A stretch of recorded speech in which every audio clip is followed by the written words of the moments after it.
Soomaaliyeed in ay dagaalada ka qayb qaataan waxyaabaha sababay waa aqoon la'aan, dawlad la'aan iyo shaqo la'aan. haddii la helo aqoon waafiya oo wada gaarta maadi iyo diini, waxaan qiyaasayaa inaysan dhibaatada wadanka ka jirta ay ka qayb qaadanaynin.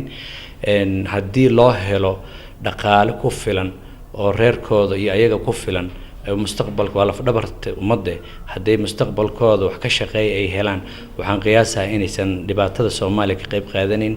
sidaas daraadeed waxaa loo baahan yahay in dhalinyarada Soomaaliyeed horumarkooda laga wada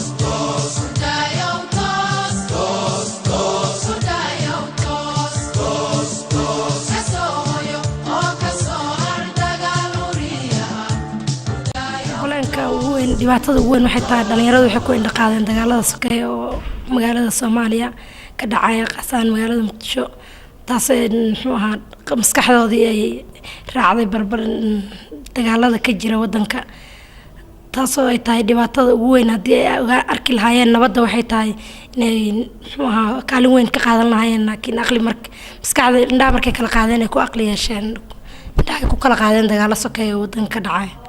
taas ayaa sabab u ah dhibaatada ka dhacaysa wadanka Soomaaliya ayaa sabab u ah.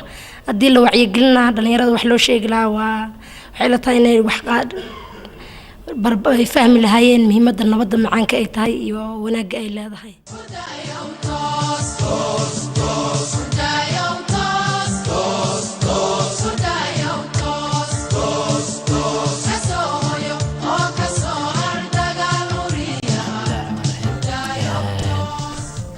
dhalinyarada horta waa qaybta ugu muhiimsan ee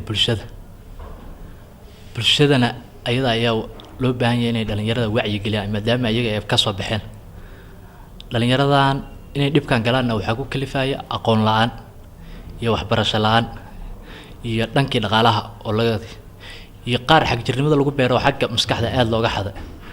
marka bulshada ayada si dhawad dhalinyarada u wacyi gelin karto oo barnaamij muhiim ah oo door aad u weyn bayna ka qaadan karaan.